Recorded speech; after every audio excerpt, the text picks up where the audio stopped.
Good afternoon. 12:55 p.m. Saturday, September 2nd, 2017 in Sarasota, Florida.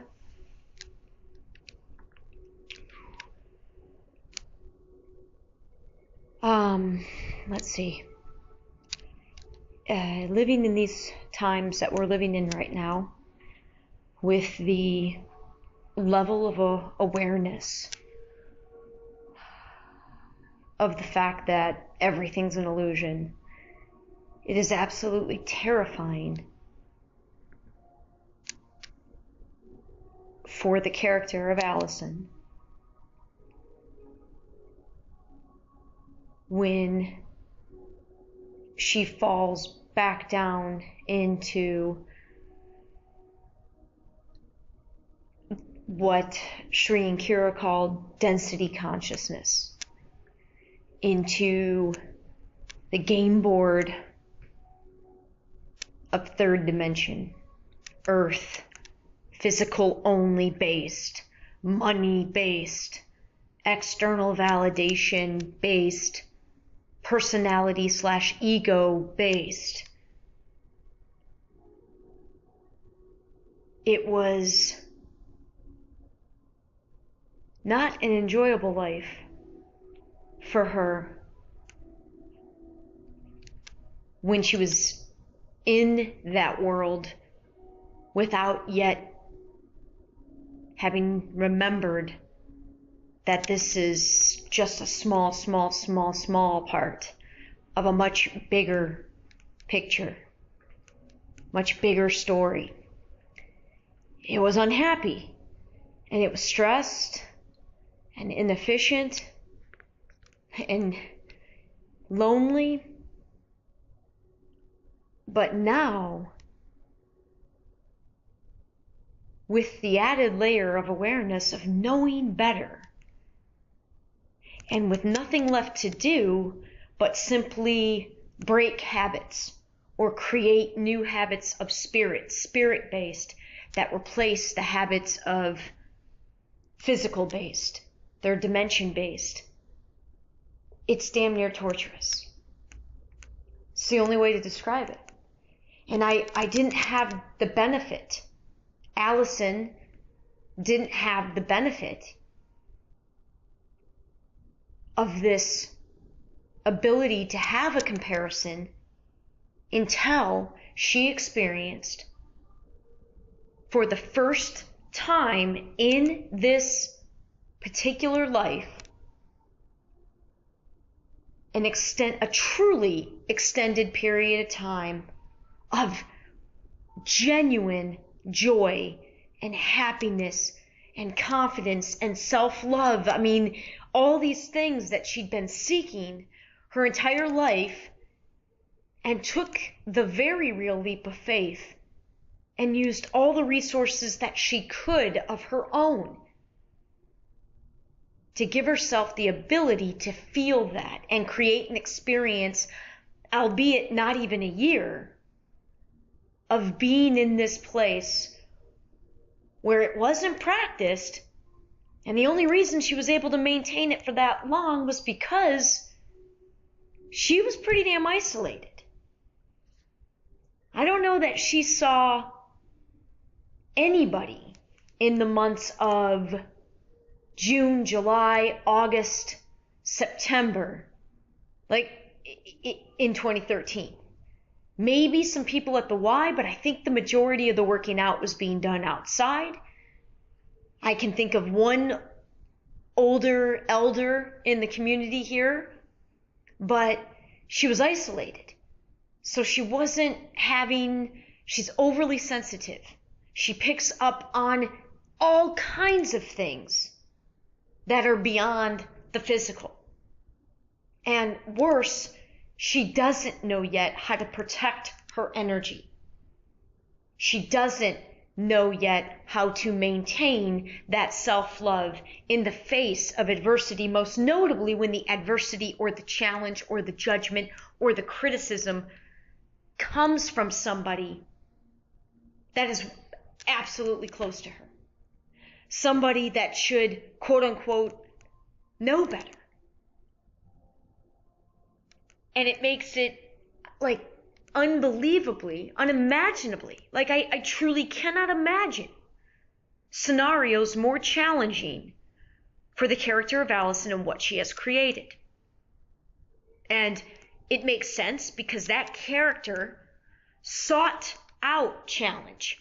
Mostly, I believe, because somehow the more challenging things you overcame, the better you were. And again, I don't want to sway off on this tangent too much, but it definitely is a relevant, very present tangent because of the nature of the primary world of work I've been in for the past few years, the Ironman world, when you talk about seeking out a challenge. And now I've had the experience these past years of I wasn't trying to seek out a challenge. All of a sudden, after my awakening, I had a clear vision.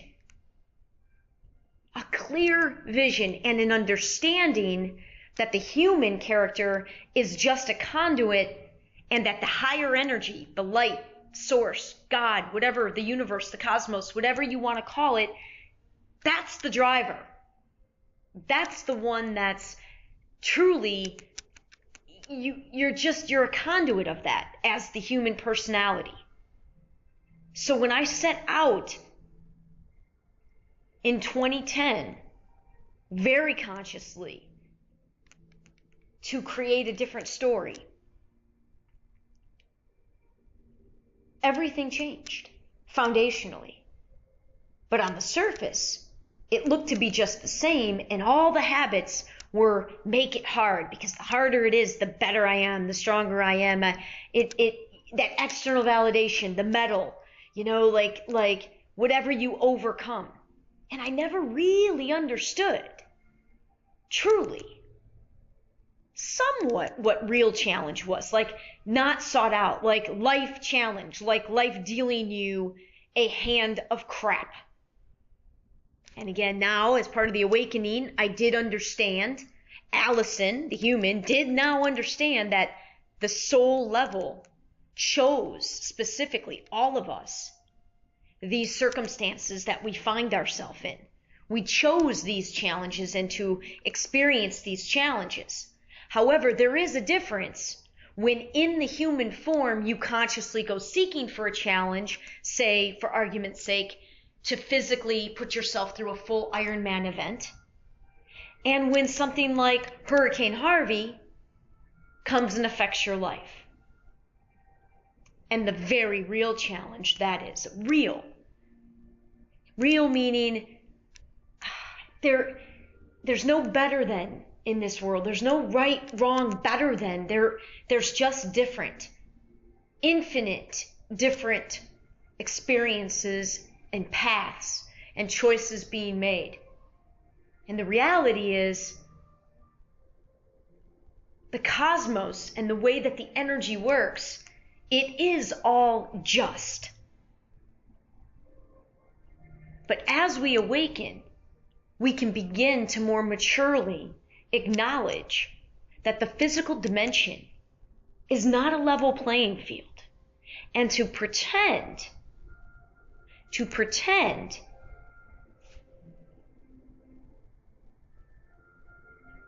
that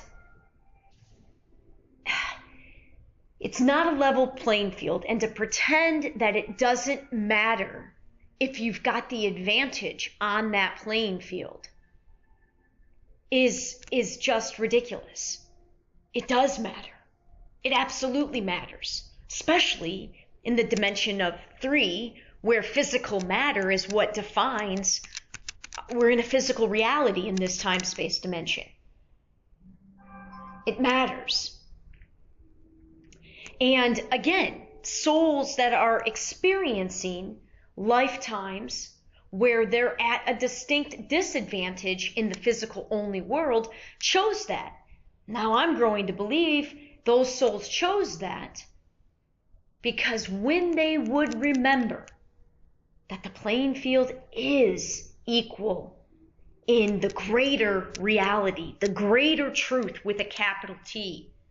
Everybody's getting what they're putting out. We're all in different places of our soul's evolution, and our soul's evolution is well beyond this individual life. It's just in the grand scheme of things. And should you be able to do the extremely tough thing of remembering that and standing tall in that, because that's not something you can point to. That's not something you can, standing tall in that, because it's beyond the physical. It's in the realm of belief and faith in what you cannot see. So standing tall in that amongst the world of giants in the physical dimension is extremely, extremely, extremely challenging.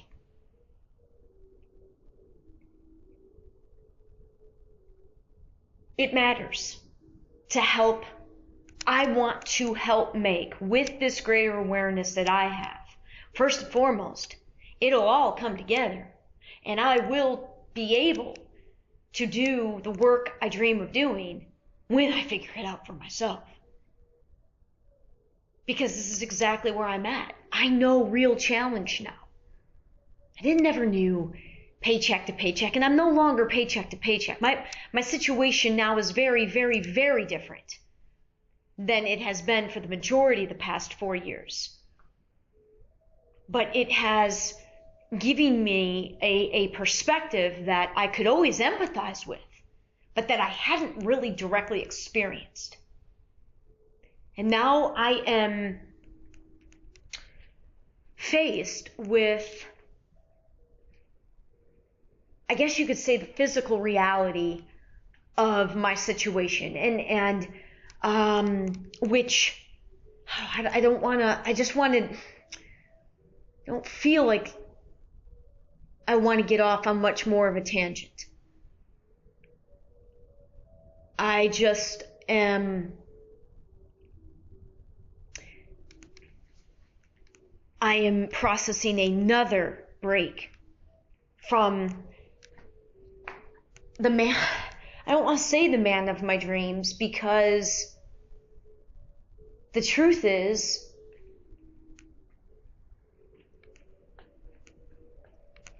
I don't know that I really ever had, we broke up again, or separated. It's insane. It's pure insanity. It's ridiculous. I didn't hold strong. Why couldn't we just talk and stay in our separate places? He was supposed to be gone all summer. He wasn't. He came back. I knew that it wasn't, we weren't ready. And yet, again, he moves in. I love this man. He loves me. We both keep doing this, and it's torture. But he's in a world right now where he is set. Yes, most of his savings, all life savings, and I'm not minimizing it, is tied up in the home. And it's not huge in a market like this, but it's not minor. His life savings it's not huge, but it's not minor. And at least I don't have any more debt other than owing him the home, selling the home and getting him and making sure he gets a very large sum of money back, the majority. And I'm panicking. I fall into Alyson with him. I have been Alyson with him, and not the greater version of Alyson for which I kind of call that version GD 410.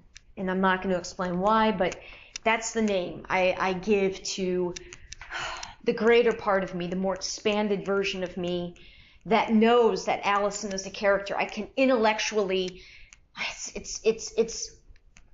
it's spiritual based, because it's a remembering that I am so beyond just this physical body, but it's my physical mind that absolutely believes and understands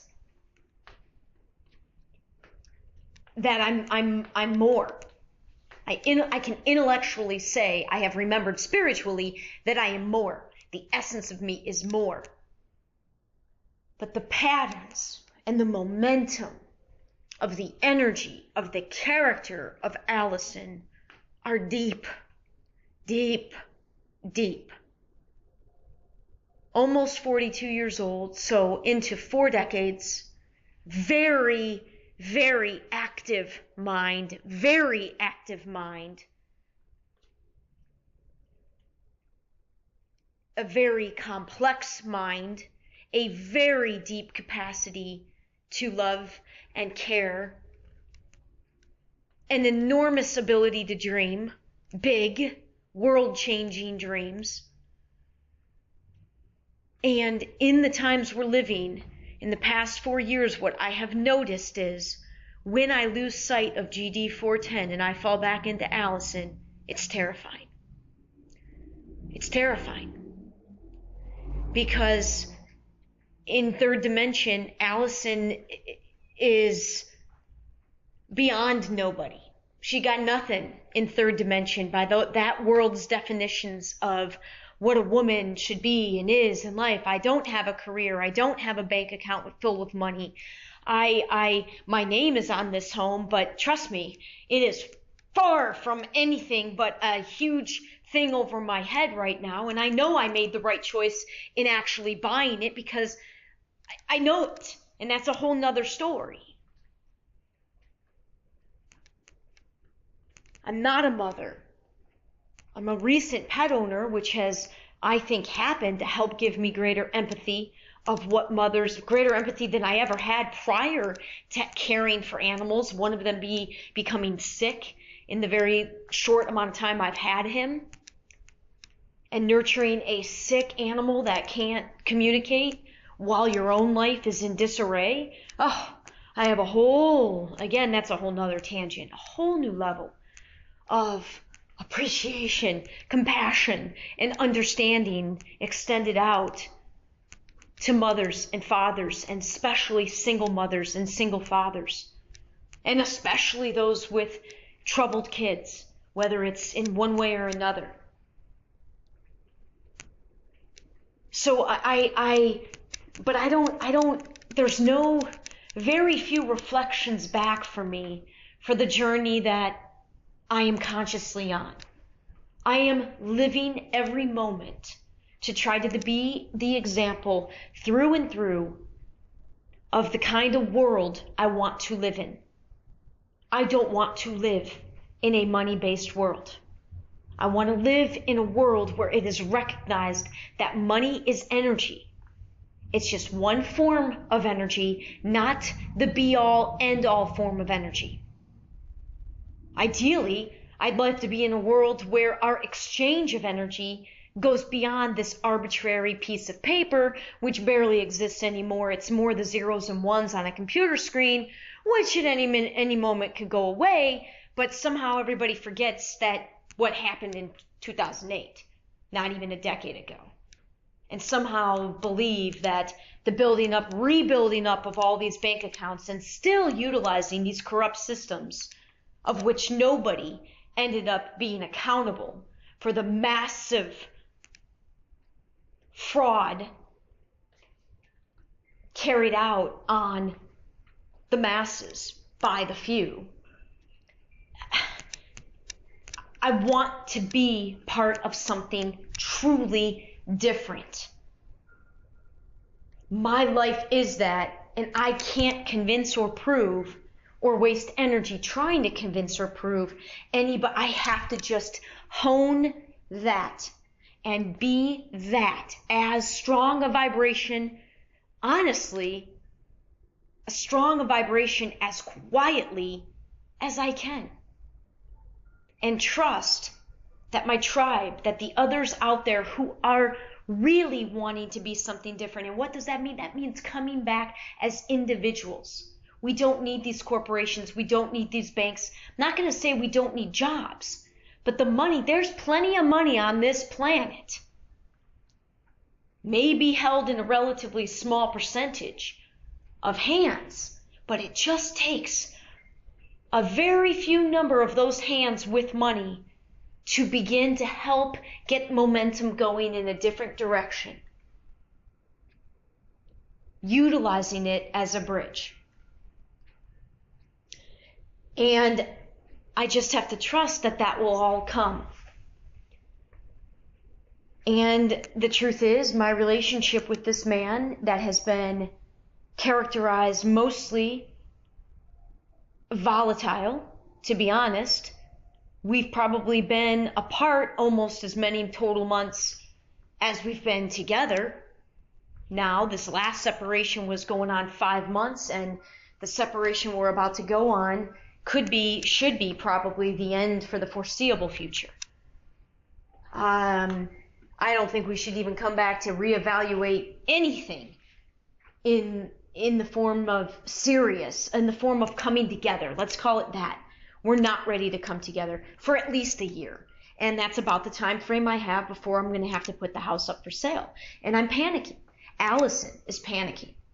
I haven't been in GD 410 shoes for any extended a period of time since being with him. And that there lies the biggest sign, the biggest indicator. And I knew it going in. I knew it. And it's not intended to be condescending, but we were at very, very different places. Very different places. And I did try to break up. And I did break up. I did. And then this back and forth began when a very close friend of mine's mother had a flirtation with death, and during a very big event week, and she obviously was not able to work, but in the evenings I would be with her mom at the hospital, and it just triggered all these unresolved familial things. And if there's a single lesson area that this relationship has brought boiling hot to the surface, it's that of my immediate familial relationships and lack thereof, and the obvious unresolved, still deep pain and hurt, and it's ridiculous, but that's what I'm in the midst of. That's what gets triggered. That's why I attracted him back, or allowed and chose and called him that night from the hospital. We were going to be broken up. I knew we were in different paths, and at that point, it wasn't the momentum of this breakup, separation, get back together, and now we're in an unbelievable rut. And I still feel like while we have similarities, we have wildly different perspectives. And it blows my mind on how different they are, when from my eyes on some of these things, I don't know how you deny what's right, what's happening right in front of you.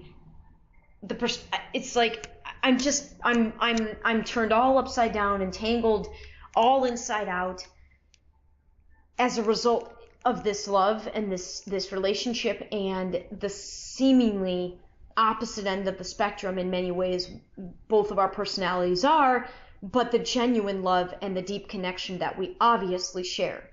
And Alyson has to break away the character from that, because that's who she's been in it, and it's a person she doesn't want to be anymore. It's a much more limited version of her. It's the kid version. It's the victim version. And the agreement by which so much of their relationship has been on, which has involved money,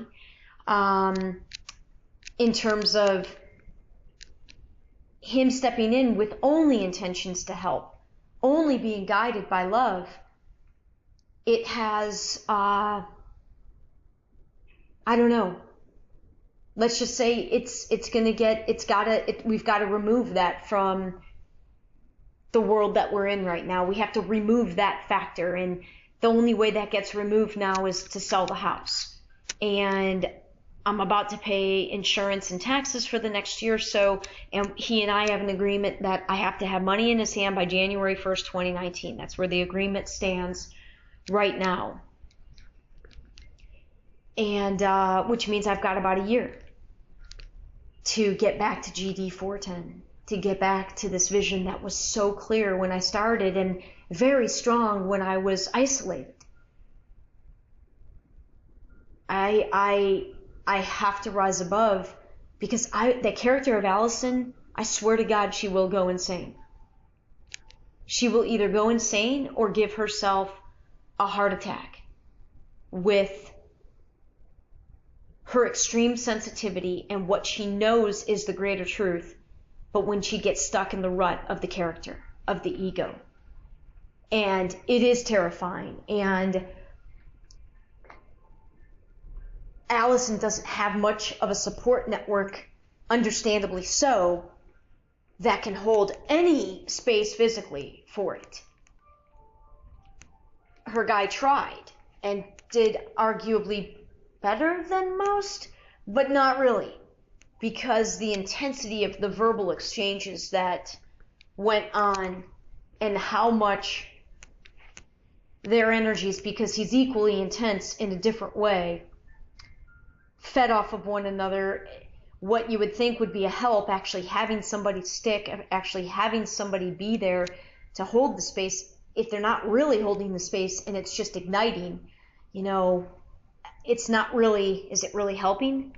But again, I understand why people can't hold the space for the character and why they're terrified.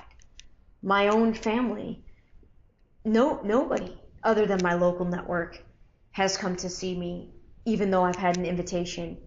Florida's supposedly a vacation spot, and I know people and have invited people, most notably my family, to come into my world. And by virtue of them not coming, and what I feel is that, especially with my immediate family, they're afraid. And I get that, but I'm afraid too when I'm in that ego personality. And obviously the greatest thing is when you can get yourself out of that. And that's what these recordings always are. It's me trying to, obviously I'm Alyson, obviously. But when I turn the record button on, which is far and in between these days, but will likely be increasing as I have the option, because of my guy, to slow my life down come Thanksgiving. I am attempting to rise up to the knowing that I'm just a character. Alyson's just a character, and I am much more than that. And I try to calmly, in an effort to calm the character, because I've got to be able to minimize being that character in order to become this greater version of me. But I need to find the environment that can hold that space. And the momentum of what becomes expected for Alyson, because she's so high energy, it builds fast. I think that's in no small way why I only last places 2 or 3 years. And of course, I'm finishing my 3rd Ironman season. That's exactly what I feel. The momentum of what's expected of Alyson is not who I want to be. What's expected of her and what's known of her in that world is very far from who I want and intend to be, which is why I must pull out. So I've got this opportunity where my expenses drop drastically next year.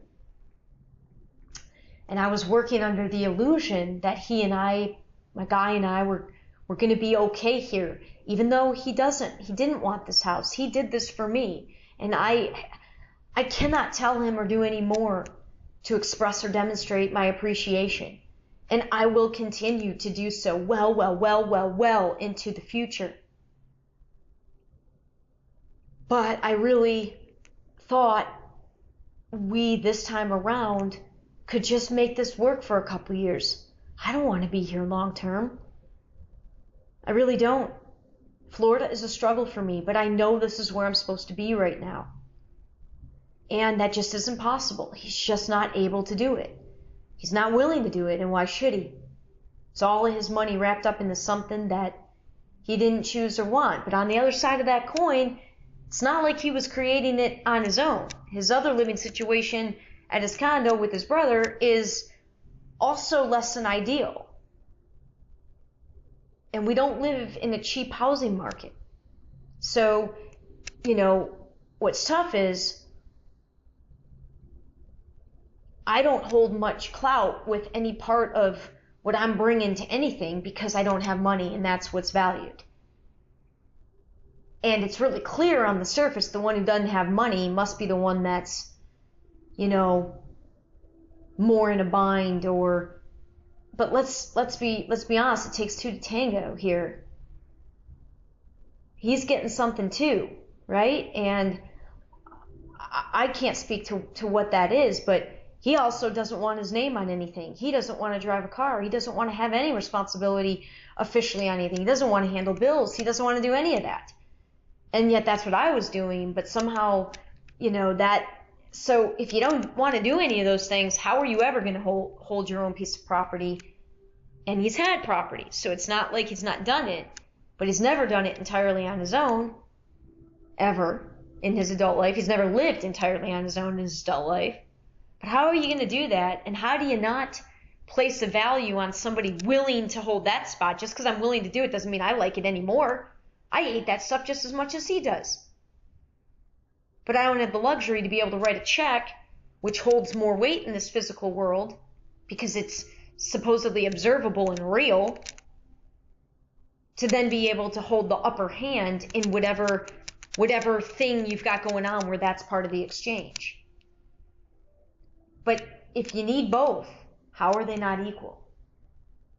They're equal. It's like a team.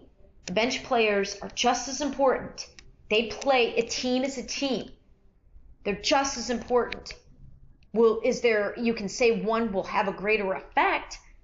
A particular teammate missing a game or a practice might have or a season or part of a season very well may have a greater effect. But they're all playing a role collectively that makes the team. The team's not the team without each of the players. So I'm just in an ultra ego personality place of fear as Alyson, of worry, of how I'm a complete, there are completely different choices made. Completely different choices made when we're living together versus